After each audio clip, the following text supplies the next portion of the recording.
तब से नए कपड़े पहनकर आप शपथ ले लेते हो। उस वक्त मतदाता सूची का विरोध नहीं करते हो, और जब मुंह की पटखनी पड़ती है बिहार की तरह, तब मतदाता सूची का विरोध करते हो। माननीय मेरे दोहरे मापदंड नहीं चलेंगे लोकतंत्र में। जब आप जीतते हो तब चुनाव आयोग महान है, जब आप हारते हो तो चुनाव आयोग निकम्मा है, बीजेपी का कहने पर चलता है। जब आप जीतते हो मतदाता सूची अच्छी है, मतदाता सूची अच्छी है, और जब आप हारते हो तो मतदाता सूची खराब है। मान्यवर, मुझे कोई आपत्ति नहीं, इस प्रकार का भ्रांति फैलाए तो फैलाए। मेरा दायित्व है कि इस देश की जनता को एक ड्यूअल स्टैंडर्ड की जानकारी देना, जो मैं आज इस सदन में खड़े होकर दे रहा हूं। मान्यवर, आगे पर भी मैं इस विषय को कहूंगा, और ढेर सारे आरोपों के मेरे पास जवाब है।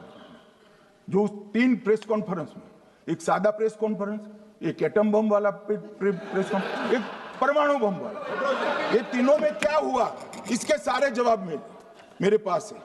मान्यवर, अब ये कहते हैं कि 2-2 जगह है, 2-2 जगह मतदाता है। मान्यवर, किन किन लोगों के 2-2 जगह मतदाता, मैं इसमें जिनके नाम 2 जगह रजिस्टर्ड है उसका दोष नहीं निकालता मैं, क्योंकि एक जगह से कोई व्यक्ति दूसरी जगह गई तो 2010 के बाद इसको डिलीट करने का अधिकार आरओ के पास से ले लिया गया। इसके कारण ये विसंगतियां खड़ी हुई। किसके हैं? श्री प्रशांत किशोर जी के 2 जगह मतदाता है, पवन खेरा जी का भी है, तेजस्वी यादव का स्वयं का है, टी सिद्दीकी एनआईसी केरल के नेता का है, मान्यवर संजय सिंह आप पार्टी के नेता के हैं, एक किशोरी पेडनेकर यूबीटी शिवसेना के हैं, इनका भी है। मान्यवर, सामान्य गलतियां हैं, क्योंकि एक नियम आ गया, जिसका जब वोट काटने का जिसका अधिकार है उसको रोक लिया गया, तो आरओ वोट काट नहीं सकता था, इसलिए 2 जगह रह गए। अब वही एक गहन पुनर्निरीक्षण से सुधरना है, मगर आप गहन पुनर्निरीक्षण को वोट चोरी कह रहे हो। मान्यवर, वोट चोरी किसको कहते हैं वो मैं बताना चाहता हूं, और हमारे यहाँ कुछ परिवार ऐसे हैं जो पूछते नहीं वोट चोरी करते। अच्छा, बोलिए आप। हाँ, बोले आप, बोले। हाँ, बोले आप, बोले।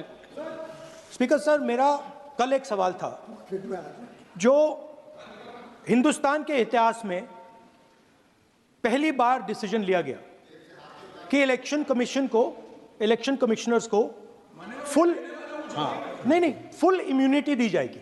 ठीक है, ये है ना, इसका जवाब इसका पीछे मैं खत्म नहीं किया सर। इसके पीछे जो थिंकिंग थी वो हमें सबसे पहले बताएं। ठीक है। दूसरी बात, नहीं हरियाणा की जहां इन्होंने बात की, इन्होंने एक उदाहरण लिया, वहां पर अनेक उदाहरण हैं। वो भी आपने दिया था ना, 19 वो भी आपने दिया था, इसलिए दिया वो भी। 19 लाख वहां पे फेक लोग, वो उदाहरण आपने दिया था, इसलिए उसका जवाब दिया। और ये भी हमें बता दीजिए, actually let us have a debate on my press conference. Let us go. Yes. Let us have very good idea. Let us have a debate on my press conferences. Okay. Amit Shah ji, I challenge you. I challenge you to have a debate on the 3 press conferences. Please. ठीक है, बैठ जाए, बैठ जाए। मान्य, please, मान्य, आपने बात करी, प्लीज। उत्तर प्रदेश में और हरियाणा में दोनों चुनाव में वोट कैसे दे रहे हैं? प्लीज, ये भी जवाब दे दीजिए। माननीय गृह मंत्री जी। मान्यवर, पहली बात मैं स्पष्ट करना चाहता हूं, मैं 30 साल से विधानसभा और संसद में जनप्रतिनिधि के रूप में चुनकर आता हूं। मुझे लंबा अनुभव है संसदीय प्रणाली का। विपक्ष के नेता महोदय कहते हैं कि पहले मेरी बात का आप जवाब दीजिए, मैं सुनना चाहता हूं। आपकी मुंसफी से संसद नहीं चलेगी, मेरे आप बोलने का क्रम मैं तय करूंगा, इस तरह से नहीं चलेगी संसद। मान्यवर, उनको धैर्य रखना चाहिए, मेरा जवाब सुनने का। इनकी एक बात का जवाब मैं दूंगा, मगर मेरे भाषण का क्रम वो तय नहीं कर सकते, मैं करूंगा, क्योंकि मैं बोल रहा हूं। मान्यवर,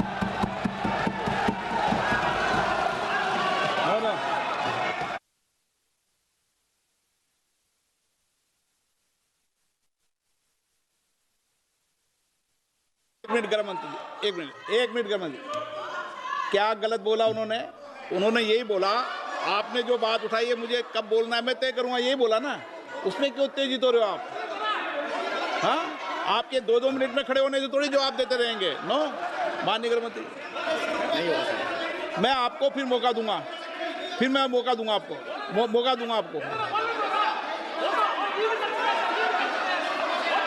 आप बोलिए, हाँ बोलिए सर, ये बोलिए। आपने अगर अमित शाह जी का रिस्पॉन्स देखा तो ये कंप्लीटली डिफेंसिव रिस्पॉन्स है, ये घबराया हुआ रिस्पॉन्स है, ये डरा हुआ रिस्पॉन्स है। अब सुनिए पूरी बात, प्लीज मानिए। नो, सच्चा रिस्पॉन्स नहीं है। माननीय गृह मंत्री जी, मान्यवर आपके चेहरे पर बैठो मान्यवर आपके चेहरे पर चिंता की लकीरें मैं देख रहा हूँ कि मैं क्या बोलूंगा। मैं उनके उकसावे में नहीं आऊंगा, मैं मेरे विषय पर बोलूंगा। मान्यवर, मैंने इतना ही कहा कि मैं मेरे भाषण का क्रम मैं तय करूंगा। मेरे भाषण का पहले क्या बोलना, बाद में क्या बोलना, मैं तय करूंगा। और मैं मानता हूं कि हर एक वक्ता का ये अधिकार है, उनका भी है, मेरा भी है। कल वो बोल रहे तो हम ऐसा थोड़ी ना बोले आप झूठ क्यों बोल रहे हो, हम नहीं बोल सकते साहब। वो माननीय विपक्ष के नेता है, वो बोल सकते अपना भाषण। मान्यवर, और मैंने तो ये भी कहा मेरा पूरा भाषण छूट कर कुछ बच जाता है तो आप पूछेगा, मैं जवाब दूंगा। मगर अब धैर्य भी चाहिए और सुनना भी चाहिए, दोनों चीजें करनी पड़ती है। मान्यवर, वोट चोरी का कोहराम बचा है। मैं वोट चोरी किसको कहते हैं वो बताना चाहता हूं। वोट चोरी के 3 आयाम हैं।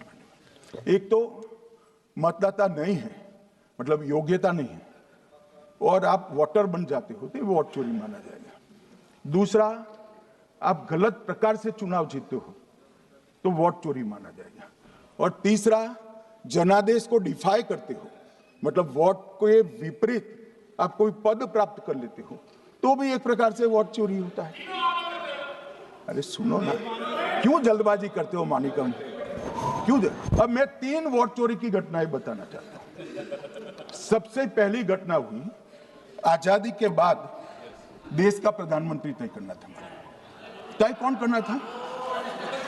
तो उस वक्त के जितने प्रांत थे इसके कांग्रेस के अध्यक्षों ने, उनके एक वोट से तय होना था। अब 28 वोट श्री सरदार पटेल को मिले और 2 वोट जवाहरलाल नेहरू जी को मिले। और साहब प्रधानमंत्री जवाहरलाल जी बने। मान्यवर,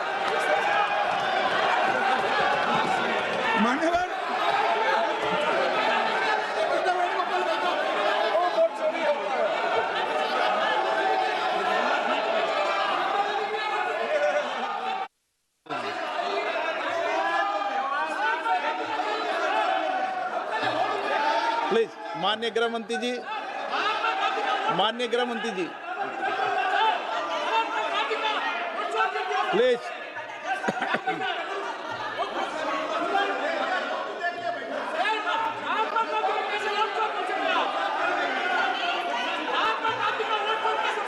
बैठो बैठिए माने, प्लीज।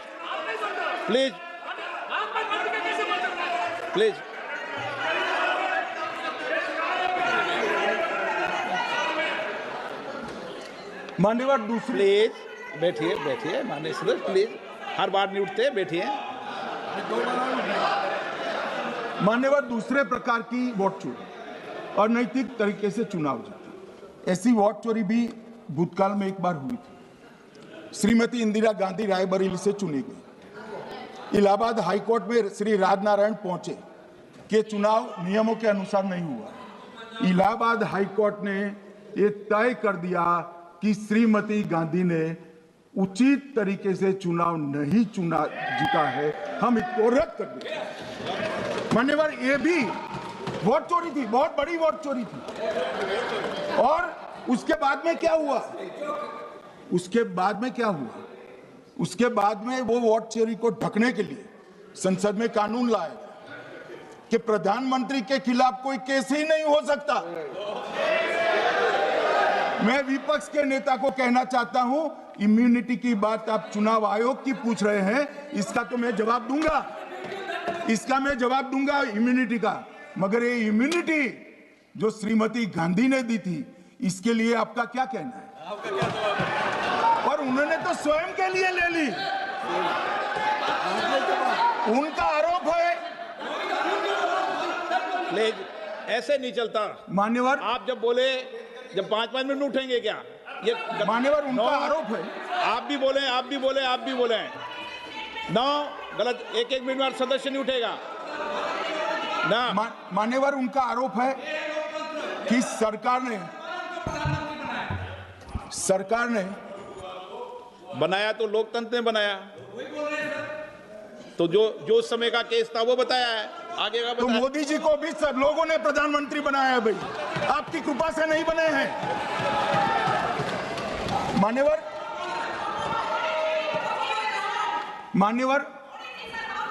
नो प्लीज सर, ऐसे माननीय तरीका ठीक नहीं है आपका, 2-2 मिनट में उठना। मान्यवर, विपक्ष के नेता ने कहा कि आपने चुनाव आयुक्तों को इम्यूनिटी दी। इनका आरोप सत्य नहीं है, मैं इसकी बात बाद में करता हूं। परंतु हमने तो चलो मानो चुनाव आयुक्त को इम्यूनिटी दी, श्रीमती गांधी ने तो अपने आप को इम्यूनिटी दी।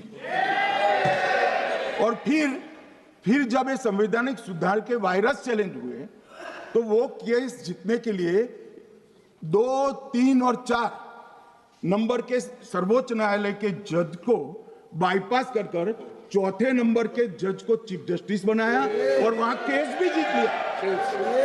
और मान्यवर, ये तो इतिहास है, कौन झुठला सकता है? इनको कोई पढ़ाता नहीं है इतिहास, ये तो इतिहास है, सर्वोच्च अदालत और संसद के रिकॉर्ड में रखा हुआ इतिहास है। इसके खिलाफ लल्लन सिंह जैसे कितने लोग पूरा जीवन लड़े बिहार में, इमरजेंसी के खिलाफ जेल में गए, लाखों लोग गए।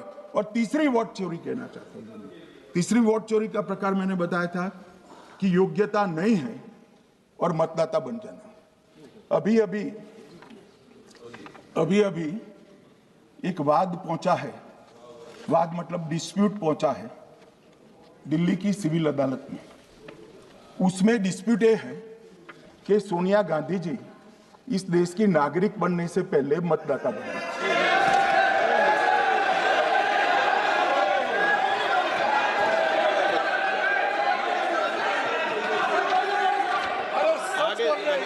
आगे सुनो, बोल क्या रहे, पूरी बात तो सुनो। मान्यवर,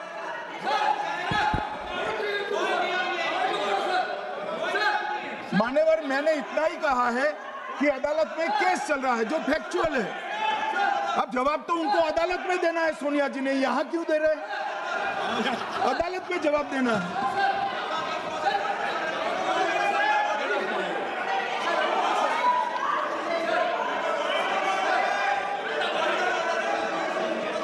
बीच के भाषण में पॉइंट ऑफ ऑर्डर नहीं होता। नहीं, मुझे याद है जो माननीय सदस्य नहीं है, ये 352 ये रहा, 352 टेबल पे रहता है, मुझे वहां याद है 352। Home Minister is speaking about an issue which is pending in the court. Actually, what happens is, Rosaville court